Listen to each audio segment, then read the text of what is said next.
Restons à Marseille, une campagne de dépistage est menée auprès de sans-abri. Ce programme lancé il y a 6 mois par l'assistance publique et Médecins du Monde devrait permettre d'analyser la circulation du virus chez les plus précaires.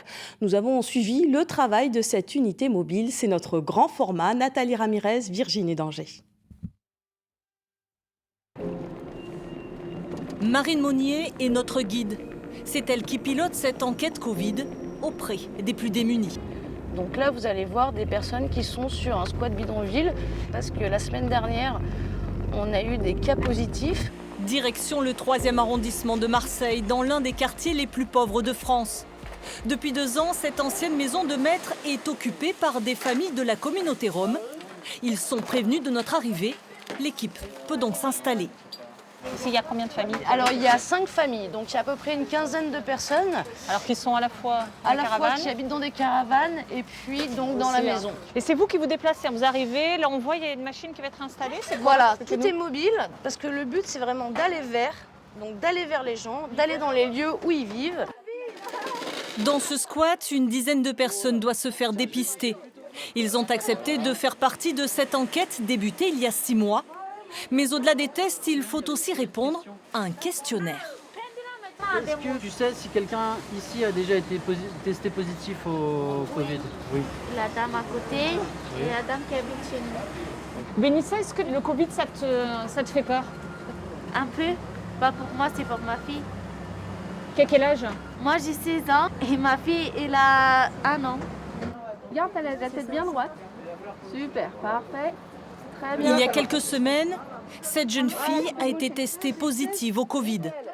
On peut isoler ici les personnes? On essaye de pouvoir isoler sur place, alors soit en déplaçant les familles d'une caravane à l'autre ou dans des apparts, on discute avec la communauté. Donc c'est vraiment du cas par cas. Chaque personne, chaque lieu, on a des stratégies différentes. Négatif. Ce père de famille a le sourire.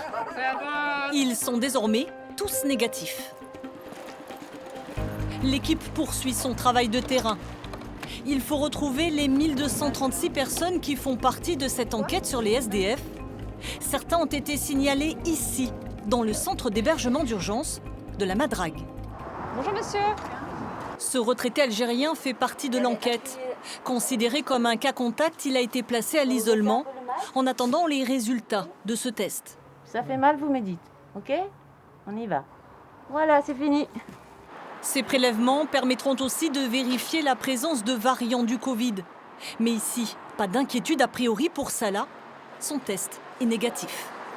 Alors là, vous essayez de retrouver combien de personnes à peu près? Donc là, on va essayer de retrouver presque une centaine de personnes. Les personnes sont questionnées pas simplement sur le Covid et sur l'épidémie, hein. Vous allez bien au-delà. Exactement. On parle de gestes barrières, mais les personnes, si elles n'ont pas accès au masque, si elles n'ont pas accès au gel hydraulique, si elles n'ont pas accès à l'eau, elles ne peuvent pas respecter ces gestes barrières. Donc du coup, on essaie de comprendre en fait où sont les problématiques, où sont les priorités, afin après de pouvoir faire du lobbying au niveau des institutions.